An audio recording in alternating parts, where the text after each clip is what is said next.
ตายคักกว่าเอาไว้กันเว้ยยังนั่นทำไรถึงเฮาอะไรกี่ตัวหัวอยู่ในเตาไว้อย่างนั้นได้รู้อีกโอ้ยตายแบบนี้คือถอดได้พี่น้องนี่เลือกพี่น้องเลยเนาะขอโทษนะนี่กันนี่เบิ่งนี่โมเมนต์ว่ารังเกียจพี่น้องเลยคือบ่ยาวบ่อยากกันบ่เทียพี่น้องเพิ่นสิว่าเป็นไรพี่น้องเพิ่นสิว่าบ่ยาวในสวยโอกาสในจังซี่บ่แม่นนะพี่น้องให้ได้เบิ่งนี่เสียงวะเอ้าเห็นมั้ยเนาะมันน้อยว่าชายาหยังมันจังสิเซาแต่ว่าเห็นจากโฆษณาที่เพิ่นในเพจนั่นอย่างอยู่เลยเจ้าเคยซื้อมาทาบ้างบ่บ่บ่ฮู้จังบ่ฮู้ดิพี่น้องเรื่องขี้กระตอดเรื่องไฟพวกนี้คือแบบตอนละ2 ล้าน 2 แสน 3 แสนพี่น้องนี่เนาะก็คือเพิ่นให้มาสมทบให้น้องน้ำนี้เนาะก็มีแต่เก็บมันเบาก่อนเด้อและถ้ามันขาดเหลือตัวไรและระเบาจังจีซื้อให้เนาะซื้ออุปกรณ์ของน้ำมาให้น้องเพิ่นเล็กๆน้อยเนาะพี่น้องได้ทำใดกับบ่ฮู้พี่น้องเลยหรือว่าได้แต่โทรสวมมันก็กับพอมันนี่อยู่ดีไม่แห้งความเจ็บบ่ให้ได้ความไข้บ่ให้มีปรารถนาสิ่งใดขอให้ได้สิ่งนั้นขอให้ร่ำรวยที่ส่งเงินมาให้น้องน้อยเฮ็ดห้องน้ำที่ส่งเงินมาให้น้องน้อยเฮ็ดห้องน้ำให้เพิ่นอยู่ดีมีแฮงให้เพิ่นอยู่ดีมีแฮงความเจ็บบ่ให้ได้ความไข้บ่ให้มี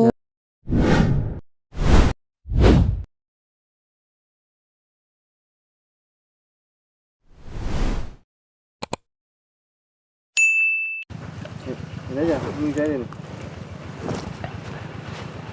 กับสบายดีและสวัสดีเด้อพ่อแม่พี่น้องเนาะเบิดกุสู่ทุกคนพี่น้องกันเนาะยินดีต้อนรับเข้าสู่ช่องของบ่ยาวซาแนลพี่น้องกันเนาะอันน่ะเนาะพี่น้องเอ้ยพ่อมาเจอกับช่องของบ่ยาวซาแนลก็ช่วงค่อยคำลงแรงออกมาสวยขนาดพี่น้องกันเนาะแล้วก็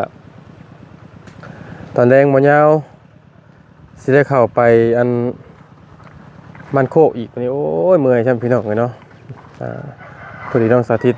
ส่งหาเต็มมือเศร้าพี่น้องเลยเนาะส่งหาเลยเมื่อมาส่งหายังล็อกพี่น้องเลยว่าได้ส่งหาว่าคิดฮอดพ่อหรอกส่งหาย้อนว่าเงินเดือนบุญมาสั่นเนาะเอาพี่น้องเลยเนาะกะพ่อกับมายาวส่งแรงกะตอนค่อยคำลงแรงในจังหน่อยพี่น้องเลยเนาะ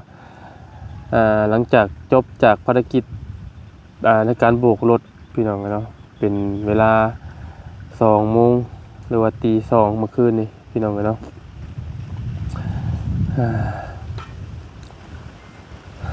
เมื่อยพี่น้องเนาะเมื่อยขนาดตอนนี้เอาพี่น้องเลยกะมาพ่อมาเจอกับซ่องของบ่ยาวในตอนนี้กะพอดีทั้งบ่ยาวเองกะอยู่เพื่อนที่ซ่านน้องน้อยพี่น้องเนาะกับบ่ยาวสิมาสรุปเรื่อง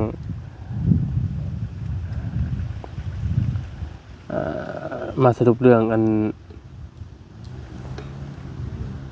บ่ยาวได้เงินเท่าไหร่อันนั้นพี่น้องเนาะที่เมื่อคืนนี้อัน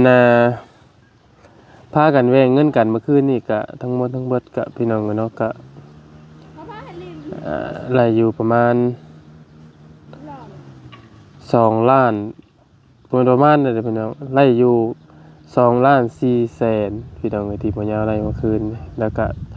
คนละ2 ล้าน 4 แสนประมาณ2,200แหละพี่น้องประมาณเดี๋ยวเนาะมัน200ประมาณ300แหละพี่น้องเอ้ยประมาณนี้แหละหรือว่าประมาณ2,300 400แหละพี่น้องเนาะอยู่ประมาณนี้แหละหรืออาจจะบ่ฮอดทับเนาะมันก็แล้วแต่เรทเงินพี่น้องเลยอันน่ะ รวมทั้งหมดเงินน่ะเฮาหักออกน่าสิได้อยู่มา15ล้านพี่น้อง15ล้านจ้ะ15ล้านเนาะพอรวมทั้งเขาซื้ออยู่ซื้อกินแล้วก็รวมทั้งเขาซื้ออยู่ซื้อกินแล้วเขาไล่มา14ล้านก็จริงแต่ว่าเขาเซาค่าที่นี่5ล้านพี่น้องเอ้ยว่าไงเขาหักค่าที่ออกนํเนาะเมื่อยพี่น้องยอมรับว่าเมื่อยเมื่อคืนนี่เมื่อยแฮงนี่พี่น้องเมื่อยจนแบบด้วยความที่บ่ยาวก็ส่วนมากแล้วก็มีแต่ไปถ่ายคลิปถ่ายหยังชื่อพี่น้องเนาะและเฮาก็บ่ค่อนข้างบ่ได้ค่อยใช้แรงงานยุกนักปานใดพี่น้องเนาะแต่เมื่อคืนนี้ดนๆแล้วเฮามาพ้อแล่นน้ำรถนะพี่น้องแล่นน้ำรถแล้วก็โบกรถแล้วบ่ได้กินข้าวเมื่อคืนนี่กระเพาะขึ้นพี่น้องเกือบตายเกือบเป็นตายปลาดุกปลาเมียพี่น้องเอ้ยบ่ยาวกันละเนาะเอาละพี่น้องเอ้ยมิตรว่าทั้งบ่ยาวเองก็มาหาทางน้องน้อยกับผู้ดีเห็นเพิ่นก็ขุดห้องน้ำห้องในเรียบร้อยบ่เดี๋ยววันนี้ใดฮอดใส่แล้วพี่น้องเอ้ยก่อนอื่นบ่ยาวเองก็ต้องขอบคุณทั้งไอ้บุญศรีหลายเนาะพี่น้องเอ้ยพอดีเพิ่นส่งเงินมาสมทบเฮ็ดห้องน้ำห้องในเนาะซอยน้องน้อยอีกรอบนึงพี่น้องเนาะ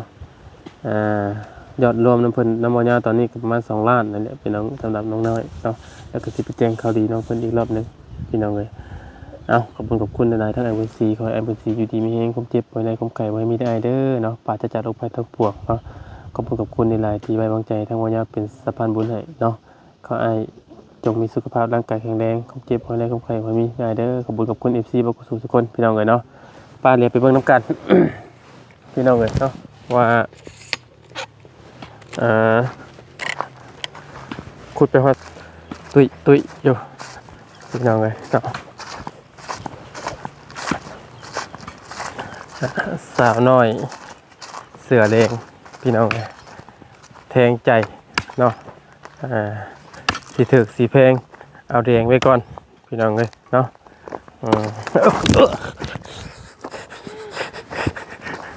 โอ้ยตายเล่นเด้ยังก็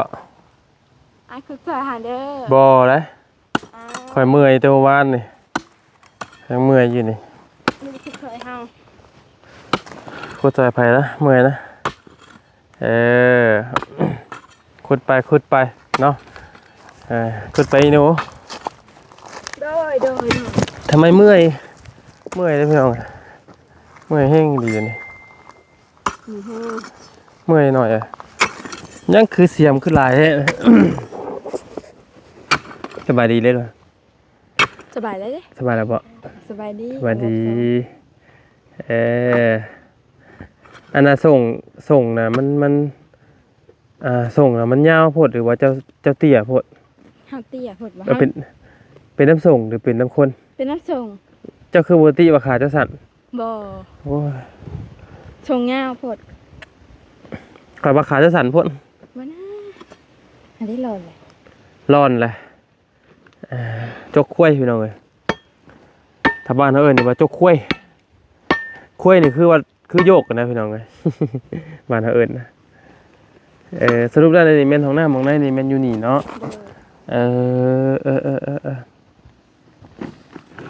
ครับไผเลือกทีดีให้บ่าวนิ้วเนาะสมมุติตรงน้ำอยู่นี้แล้วก็ต้องตั้งขึ้นตรงนี้นี่บ่นี่บ่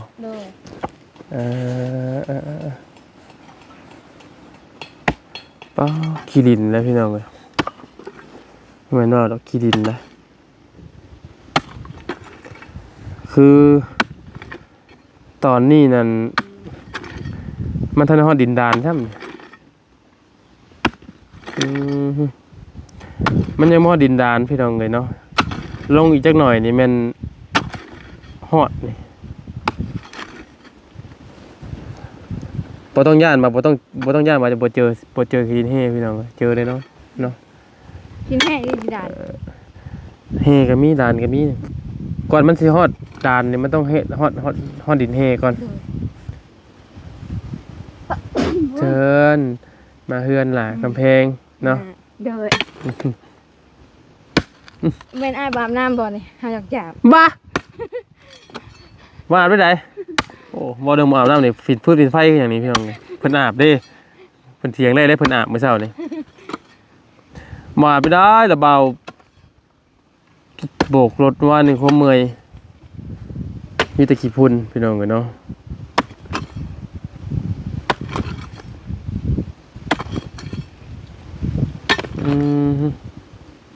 คอยคุดไปแล้วเล็กๆหน่อยให้มันเลี้ยวที่เดียวมันบ่เลี้ยวดอกนักหน่อยคอยคุดไปแล้วก็แต่ละมือเอ่อทางผู้บ่าวก็มาซอยคุดปอกแป๊กๆเล็กๆน้อยก็แล้วเนาะคุดเพราะว่างบอันทั้งของหน้าของในกันยังบ่ทันถือว่าครบนะพี่น้องเลยเนาะก็คือจะบ่แล้วง่ายฮะบ่ต้องเฝ้าก็ได้ค่อยคุดไปก็ได้เนาะเพราะอุปกรณ์เฮาก็บ่ได้ครบซักพี่น้องเนาะจักสิได้ซำไรแหละพี่น้องเลยเนาะถ้าได้ก็ดีได้ก็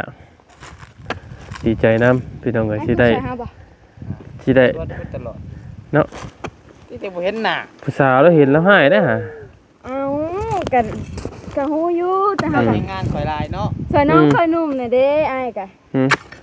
ซอยแล้วผู้สาวเราอยู่เฮือนยังบ่ได้ซอย อ้าวเรามาพี่น้องแล้วก็บ่ได้ซอย ไปเฮือนสาวเรามีแต่ยกข้าวให้กิน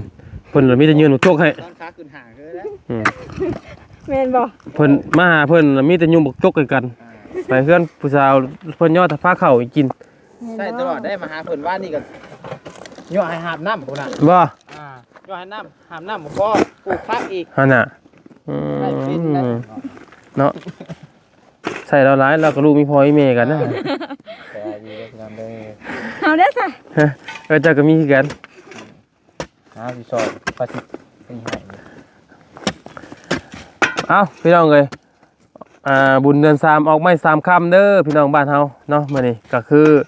เป็นบุญประจำปีเนาะเป็นบุญใหญ่ก็สิว่าได้พี่น้องเอ้ยอยู่ในบ้านเนาะบุญประจำปีเดือน3เพราะว่า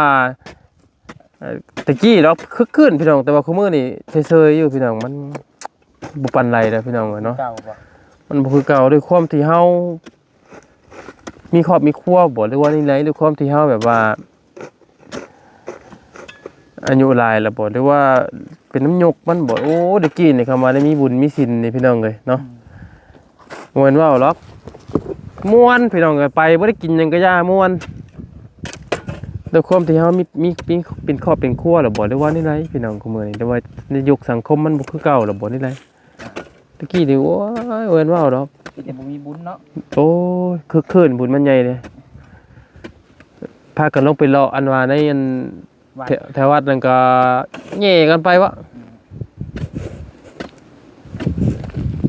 ไปโอ้ตอนช่วงนั้นเขาไปเต้นเค้กกันนะกะ จะกระพุยบ่ เค้กยังเขาก็บ่ฮู้ดอกคือเดี๋ยวว่าเค้กก็อ้อมไว้ฮะ เจ็กตะพุย อ่า พักคือหยังตะกี้ ครับผมทันอยู่เขาก็ ผมว่านี่มันบ่คือเก่าแล้วพี่น้องมันบ่ม่วนแล้วคำเข้าก็เข้าไปหาลูกชายสิดอกเอาเงินไปให้เพิ่นเล่นบุญสิดอกพี่น้องเนาะเพราะว่าถ้าบ่มีเวียกมีงานบ่อยากได้เงินเราก็บ่ได้ส่งกับความเสี่ยงมาเมื่อเช้านี่เห็นตั้งแต่6:00 น ลูกฮะ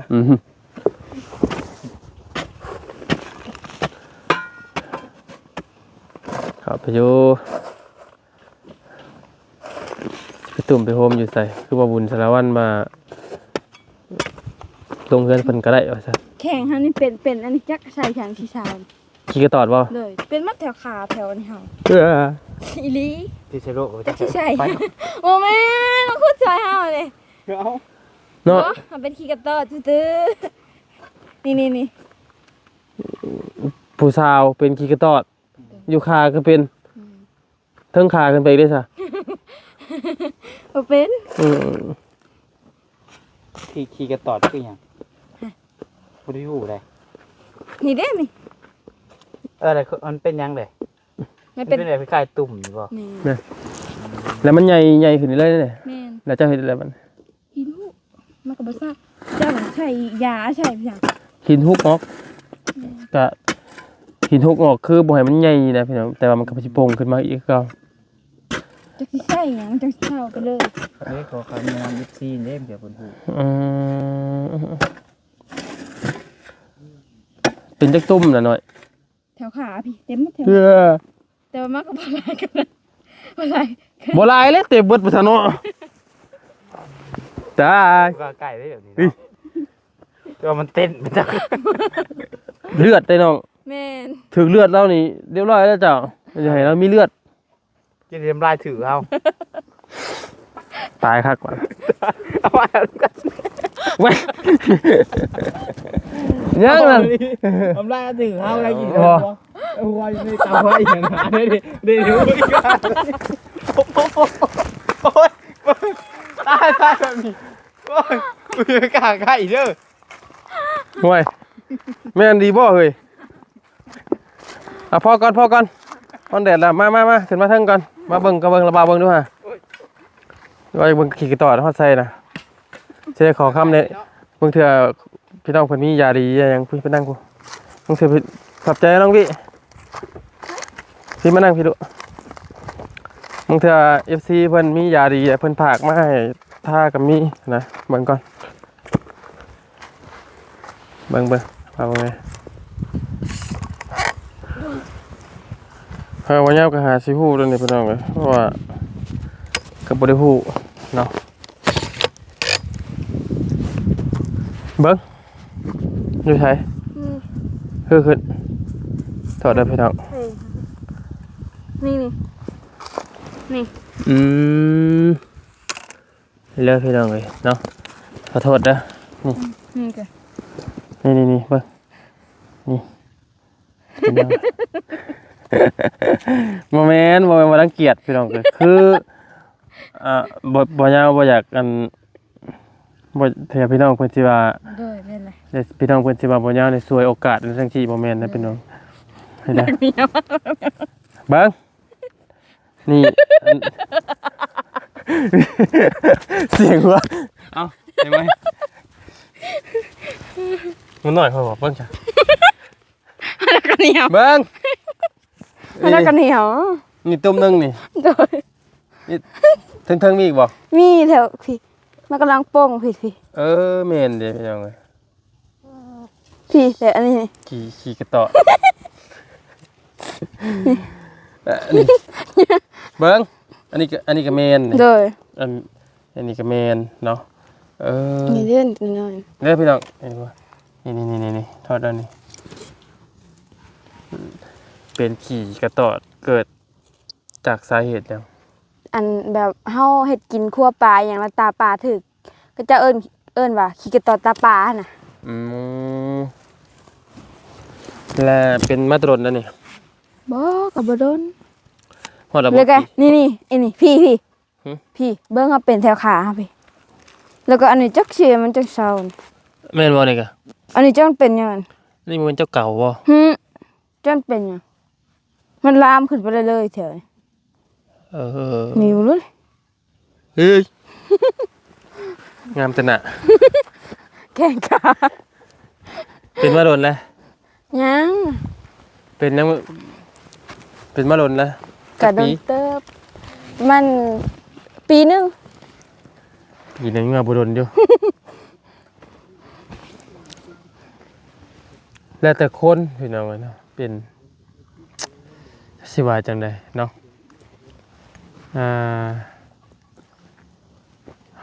จากการเฮาอยู่เฮ็ดอยู่ให้กินนี่แหละพี่น้องเนาะแล้วเฮาบ่ล้างบางเทื่อเฮาบ่ทันล้างบางคนก็แพ้นะพี่น้องเอ้ยขี้กระตอดเนาะเอาพี่น้องเอ้ยขอคำแนะนำจากพ่อแม่พี่น้อง FC เนาะเบิดกูสู่ทุกคนพี่น้องเอ้ยให้คำแนะนำน้องเพิ่นแน่เนาะว่าชายาหยังมันจังสิเซาแต่ว่าเห็นจากโฆษณาที่เพิ่นในเพจนั่นอย่างอยู่เลยเจ้าเคยซื้อมาทาบ้างบ่ บ่ บ่ ฮู้จัง บ่ฮู้ดิพี่น้องเรื่องขี้กระตอดเรื่องไฟพวกนี้คือแบบไหนเนาะเป็นอะไรข้างนั้นเป็นบ่ข้างนั้นเป็นบ่ ก็เป็นแค่ข้างเดียว ทำมิตรตะบอนตำออนเป็นอยู่ไส จะมิดนี่พี่นี่ตุ่มใหญ่บอนเดียวอยู่นี่ ตอนนี้เศร้าแล้วบ่ตอนน่ะ ย่างแต่มันน้อย ตอนนี้ใหญ่บ่ แม่น ได้ทำได้ ก็บ่ใหญ่นะซ้ำนี่แหละนี่ เพราะว่าเฮาหินหุเด้นี่คือแบบนี้คันบ่หุนี่แฮงใหญ่กว่านี้อีก เฮ้ ย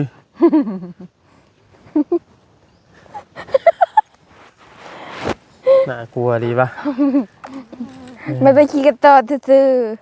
สาวเป็นขี่กระตอดพี่น้องกันเนาะ ๆนี่ ขี่ซื่อๆอยู่ บ่ซื่อๆปานนี้เนาะ แต่ว่าตะกี้บ่ยาวก็เคยเป็นแหละ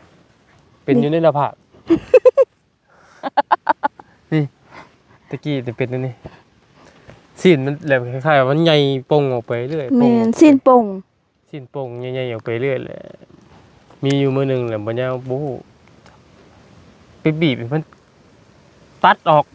ในมือเฮาก็เป็นได้แต่ก่อนน่ะนี่ใน อืม แต่ก่อนแฮงใหญ่ๆแล้วเฮาดำนาแบบอีหยังขี้ดินถูอีหยังอะไรมันเศร้าแล้ว แล้วบ่ยาวเอามีดตัดเล็บตัดออก ตัดออกแล้วเอาน้ำกรดใส่ตะกี้เอาน้ำกรดเตะใส่ให้มันแสบแล้วมันกัดไปใส่2เทื่อนี่เลี้ยว มันบ่กัดสมองบ่ อ้าวมันเท่าสิใส่หลายใส่พอดีจุ่มเอาซั่นนี่ อืม เอ้าบ่ฮู้เลยแต่ยังน้อยตะกี้ตอนเป็นผู้บ่าวตอนนั้นเด้เป็นผู้บ่าวจักเฮ็ดเป็นไรให้นะจักสิหาหยังท่าใส่จักบ่ฮู้เลยอันนี้ก็บ่ฮู้กันนะบ่าวก็ยอมเหมือนกันแต่ก็เธอมีพี่น้อง FC เพิ่นมียามาให้เจ้าใส่หรือว่ากินบ่หรือว่าให้ทาบ่พี่น้องเนาะถ้าเฮาบ่ฮุกบ่ทูนี่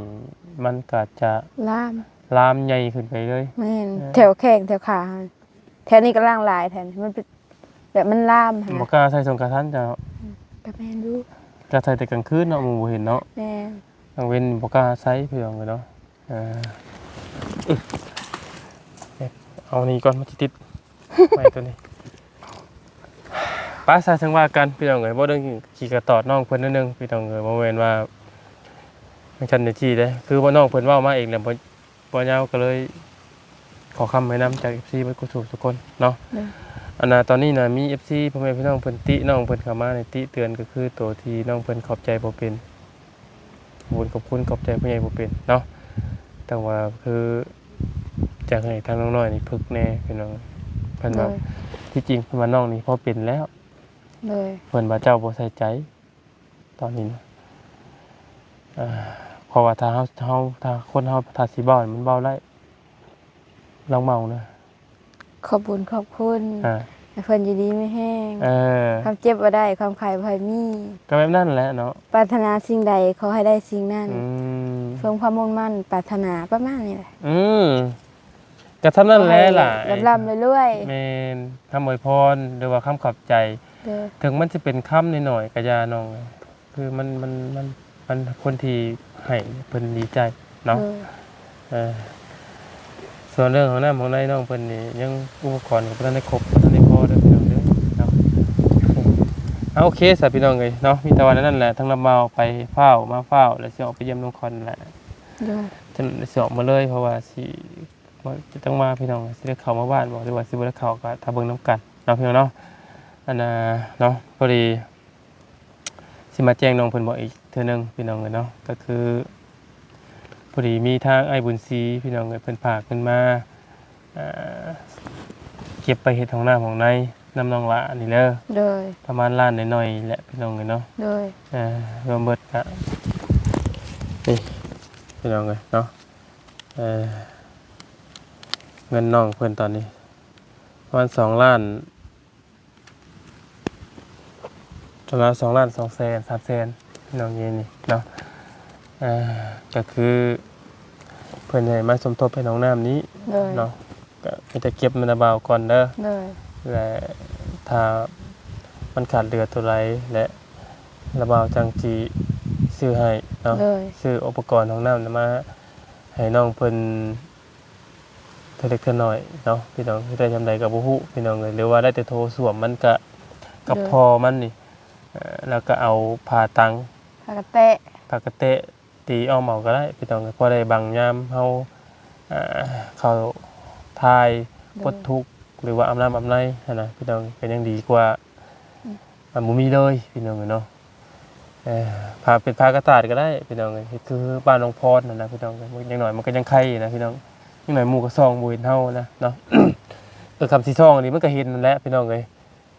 แต่ว่าก็ยังไข่กว่ากันนะยังไข่กว่าเฮาเป็นไปดังแก้ส่งเปิดก้นให้คนอื่นเบิ่งอยู่ป่านะพี่น้องเนาะป้าสันนั่นแหละซะเนาะมีแต่ว่า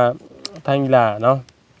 นี่ก็คือเงินเจ้าดาเด้อ โดย ยังบ่ได้เขียนป้ายไว้อยู่เลยพี่น้อง เลย เนาะนี่ล่ะขอบมุกขอบใจขอบบุญขอบคุณทางอ้ายบุญศรีอยู่ทางแต่บ่ฮู้ว่าอยู่ไสอยู่ไทยหรือว่าอยู่ต่างประเทศเนาะแต่อ้ายเพิ่นบอกว่าบุญศรีเพิ่นเคยฝากเงินมาให้หมอยาวหลายเทื่อแล้วพี่น้องก็ไปซอยแต่ละเขตให้อ้ายได้บุญได้หลายนำกันเนาะพี่น้องเอ้ยจับเงินแบบขอบบุญขอบคุณ ขอบบุญขอบคุณ เอาขอบคุณกับคุณที่เพิ่นอยู่ดีมีแฮงคือจะเว้ากินนี่ ให้ แหล้ว เพิ่นอยู่ดีไม่แห้งความเจ็บบ่ให้ได้ ความไข้บ่ให้มีปรารถนาสิ่งใดขอให้ได้สิ่งนั้นขอให้ร่ำรวย ที่ส่งเงินมาให้น้องน้อยเฮ็ด ๆ ห้อ ที่ งน้ำ ส่งเงินมาให้น้องน้อยเฮ็ดห้องน้ำ ให้เพิ่นอยู่ดีมีแฮง ให้เพิ่นอยู่ดีไม่แห้งความเจ็บบ่ให้ได้ ความไข้บ่ให้มี โอ้ยล่ะเอาเฮียนเว้าแน่เนาะเพราะว่าคือเราเว้าแหละพี่น้องเอ้ยเนาะเอาพี่น้องเอ้ยก็ขอบคุญขอบคุณแทนน้องเพิ่นหลายๆขอโทษขออภัยบางงานบางอย่างน้องเพิ่นอาจจะยังน้อยผู้เฒ่าบ่ถึงการนั่นแหละพี่น้องผู้อายุเป็นน้อยๆนึงแหละยังบ่จักหยังนะพี่น้องเอ้ยมีแต่เห็นในอ้ายเข้ามาแล้วก็มีแต่อยากเล่นอยากม่วนนำพุ่นพี่น้องเอ้ยเนาะสิบ่อยากได้อยากมีก็ฮอดยังบ่อยากจักบ่ฮู้ทำจักพี่น้องเอ้ยเนาะแต่ว่าน้องเพิ่นเป็นคนร่าเริงคนหนึงนะพี่น้องเอ้ยแบบบ่น้ำไผก็ไล่บ่ทุกคนเนาะเข้าคนได้บ่ทุกแบบนะพี่น้องเนาะเอาขอบคุณขอบคุณแล้วก็ขอโทษขออภัยแทนน้องเพิ่นหลายๆถ้าเฮ็ดผิดหูผิดตาพ่อแม่พี่น้องเนาะขอบอกขอบใจเด้อพี่น้องเด้ออยู่ดีมีแฮงและที่สำคัญบ่ยาวก็ต้องขอบคุณขอบคุณทั้งอ้ายบุญศรีหลายขออ้ายอยู่ดีมีแฮงความเจ็บบ่ได้ความไข้บ่มีนอนรับก็ขอได้เงินหมื่นนอนตื่นก็ขอได้เงินแสนอ้ายเด้อเนาะอ้ายมาน้องให้น้องเพิ่นมาเท่าไหร่ครับแปะอ้าย100เท่าพันเท่าได้อ้ายเด้อสุขภาพร่างกายแข็งแรงขอบคุณ FC ที่บอกขามโฆษณาที่ซัพพอร์ตทางช่อง YouTube ของบ่ยาวแล้วก็ทางน้องน้อยเพิ่นนำพี่น้องก็เนาะอยู่ดีมีแฮงป้ามีแต่ละว่าสอกมือป้าก่อนเด้อ เจ้าเถอะ เพื่อคำพี่น้องเลย เลย น้ำคำเลยบ่ยาวว่าจะเข้ามาบ้านน้ำเนเนาะจากที่จะเข้าหรือบ่เมื่อยจังพี่น้องเลยเนาะเมื่อยเฮงพี่น้องเลยแต่ว่าเป็นหยังเนาะให้น้องเพิ่นคอยขุดไปนั่นแหละบ่พร้าวก็ได้แต่ว่าเพราะว่าเครื่องอุปกรณ์มันก็ยังบ่ได้ครบพี่น้องเลยเนาะป้าสามีตัวนั้นแน่นอนหน่อยเด้อเดี๋ยวมาเอากลับเมื่อปะก่อนเนาะสบายดีล่ะ สบายดี จะมาเอาคืน เอาไม้มาพร้อม รู้บ่ให้ บ่ให้นะเนาะแป๊บนึงถ่ายรูปก่อน รูปบ่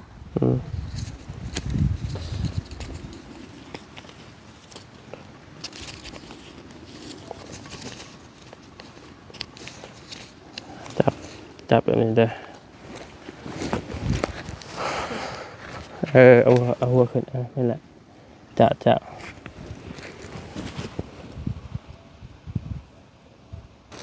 ไปโอเคพี่น้องเนาะทางน้องเพิ่นขุดห้องน้ำมื้อนี้ละบ่าวยังบ่ได้ซอยอะไรมื้ออื่นละบ่าวสิซอยเด้อเมื่อยมื้อนี้ไวพี่น้องเอ้ยเมื่อยแฮงยังเพลียอยู่เพลียแต่เมื่อวานนี่พี่น้องเอ้ยเดียวมื้อใหม่มื้ออื่นก็ต้องว่ากันป้าอยู่ดีมีแฮงพี่น้องเอ้ยเนาะร่ำๆรวยๆเบิดกุศลทุกคนพี่น้องเอ้ยเนาะ